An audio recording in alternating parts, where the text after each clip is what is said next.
नमस्कार, स्वागत है आप सभी का। एडेड जूनियर शिक्षक भर्ती को लेकर के बात करेंगे। एक पत्र उसमें कुछ जानकारी दी गई है, आप सभी ने देख भी लिया होगा उम्मीद करता हूँ।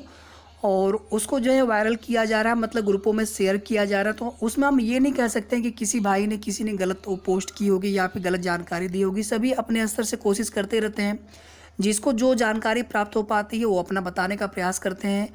इसमें हो सकता है कुछ लोग अनुमान पे या पूरी तरह से या जो भ्रामक खबरें भी फैलाने वाले लोग हैं, लेकिन हमें किसी से कोई मतलब नहीं है। सभी अपने भाई बंधु हैं, सभी लोग अपने स्तर से प्रयास करें। हमें किसी को के बारे में ये नहीं सोचना है कि कोई गलत बता रहा होगा, कोई ऐसा कर रहा होगा तो वो जाने अपना। तो सबसे पहले हम वो देख लेते हैं पत्र को, और उसमें जो जितनी भी जानकारी है हम आपको पहले ही बता चुके हैं कि वो आधिकारिक पत्र नहीं है, कोई ऑफिशियल लेटर नहीं है। इस तरह से आप सभी ने भी देखा होगा, जूनियर एडेड शिक्षक भर्ती ये लिखा हुआ है, ठीक है। ये कोई भी ऑफिशियल पत्र ऐसा नहीं होता है। यहाँ पर देखेंगे महानिदेशक विजय किरण जी एवं बेसिक शिक्षा निदेशालय प्रयागराज, मतलब उनसे मिलने के लिए गए थे। धरना भी हम सभी का हुआ था। तो उस क्रम में जैसे हम ज्ञापन देते हैं, कोई पत्र लिखते हैं, तैयार करते हैं, तो उस प्रकार से किसी भाई ने ये मेहनत की है, तो उनका भी धन्यवाद है बहुत बहुत। सभी की मेहनत को बहुत बहुत धन्यवाद है। जिन भाइयों ने अभी तक मेहनत की है या आज भी मेहनत कर रहे हैं, प्रत्यक्ष अप्रत्यक्ष रूप से, हमारे सभी भाइयों का बहुत बहुत धन्यवाद है। शासन और अधिकारी अगर ये लोग अगर ना चाहें कि सीटें बढ़ें, या ये लोग अगर भर्ती जानबूझ करके ही डिले करें, तो उसमें किसी की क्या गलती है। या अगर ये लोग सीटें बढ़ाना ही ना चाहें या भर्ती प्रक्रिया, अब आप देख लीजिए, जो भी पिछले 7-8 महीनों से हम लोग यहाँ पर वेट कर रहे हैं त्रुटिपूर्ण ओएमआर की वजह से, और वह याचिका दिसंबर में पड़ गई थी कोर्ट में। नवंबर से ही प्रत्यावेदन, जब रिजल्ट आया था उसके तुरंत बाद जो है प्रत्यावेदन पढ़ने शुरू हो गए थे। लेकिन जब शासन से, जब माफ़ी चाहूँगा, जब पीएनपी स्तर से कोई कार्रवाई नहीं की गई, अगर इन लोगों ने तभी कार्रवाई कर ली होती तो ना मैटर कोर्ट में जाता, ना मैटर, और कोर्ट में जाने के बाद भी चौथा वो कोर्ट ऑर्डर था अप्रैल वाला, जिसके बाद फिर इन लोगों ने कमेटी गठित की थी। और पांचवा कोर्ट ऑर्डर था जिसमें बोला गया था कि अगर अब आप रिपोर्ट नहीं देते हैं, मई फर्स्ट वीक वाला, अगर अब आप रिपोर्ट नहीं सबमिट करते हैं, उस मामले का निस्तार नहीं करते हैं, तो हम वारंट जारी करेंगे सचिव बेसिक के खिलाफ। साथ ही साथ पीएनपी के सचिव को भी आना होगा कोर्ट में, ये स्पष्ट रूप से लिखा है उस कोर्ट ऑर्डर में। तो उसके बाद फिर आप देखेंगे कि शासनादेश तो पहले ही आ चुका था। उसके बाद फिर जो है रिजल्ट पे पूरा काम किया गया, कमेटी बनाई गई, आंतरिक समिति बनाई गई, उसकी निगरानी में पूरा ओएमआर की स्कैनिंग। एक तो समिति जो बनी थी पहले की वो अलग कमेटी थी, जो कोठार का ताला खुलवाने के लिए, ओएमआर की जांच करने के लिए, जो प्रत्यावेदन वाला मामला था, जिसमें 571 में से 132 शिकायतें सही मिली थी या 131 शिकायतें सही मिली थी, जिसमें 20 नंबर तक घट गए थे। इसी प्रकार से बहुत सारे कैंडिडेट्स के नंबर बढ़े भी होंगे अगर घटे हैं तो। जब ओएमआर में ही, जब स्कैनिंग में ही गड़बड़ी हुई है, कंप्यूटराइज्ड स्कैनिंग में गड़बड़ी, बहुत बड़ी विसंगति, कोई छोटा मामला नहीं है।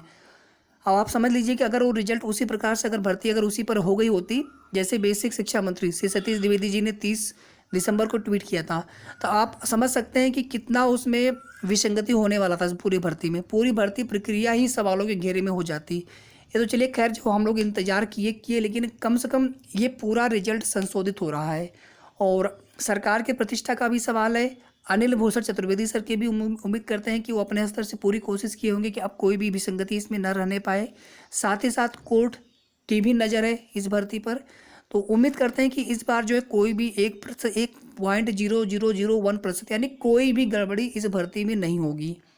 बहुत मेहनत से हम सबकी कितनी उम्मीदें, कितना हम लोग परेशान हो रहे हैं। अगर ये बात अगर शासन को, प्रशासन को, अधिकारियों को समझ में आए तो बहुत अच्छा होता कि एक एक दिन निकालना भारी पड़ रहा है।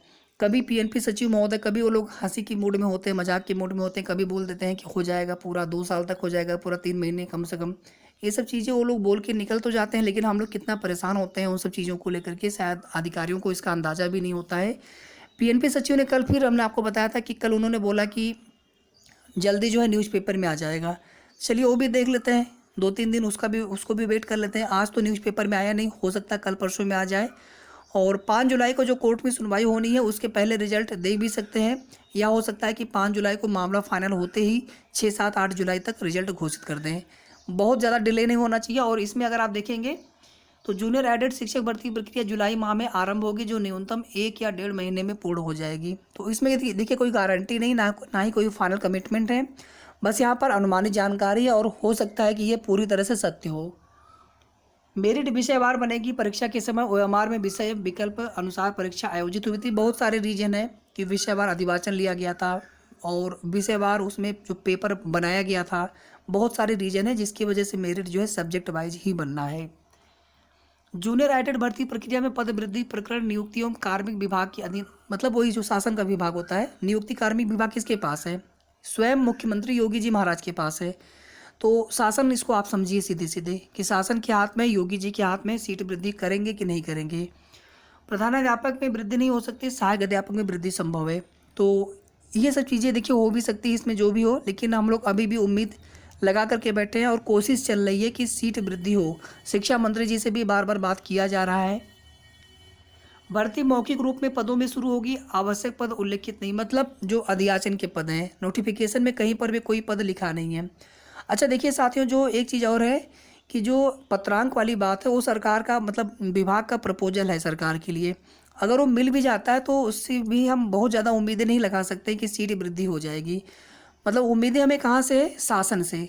शासन अगर चाहेगा तो सीट बढ़ जाएंगी, क्योंकि वह कोई शासनादेश तो है नहीं। अगर मूल विज्ञापन नोटिफिकेशन में अगर सीट अगर होता 4,000-4,500, अगर अब वे भर्ती 2,000 पे करते, 1,500 पे करते, तो हम लोग तुरंत जो है उसको चैलेंज कर सकते थे और सरकार को उसको मानना भी पड़ता। ये चीज़, ये वैलिड पॉइंट होता है।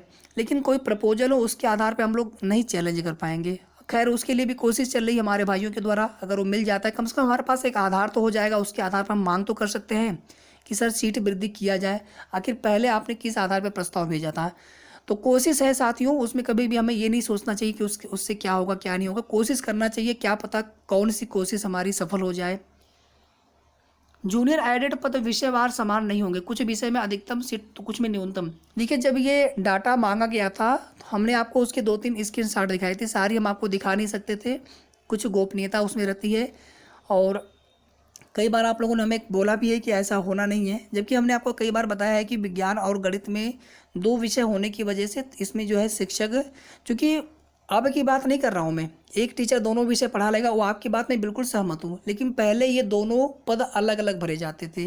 क्या आप इस बात से सहमत नहीं हैं? अगर सहमत अगर आप हैं तो आप खुद समझ सकते हैं कि सीटें सबसे ज़्यादा मैथ साइंस में होंगी और अभ्यर्थी भी सबसे ज़्यादा मैथ साइंस में है, इसलिए कट ऑफ किसी की भी बहुत अंतर नहीं रहेगा, सबका कट ऑफ लगभग सेम जा सकता है, कुछ विषय में कट ऑफ थोड़ा सा हाई जा सकता है।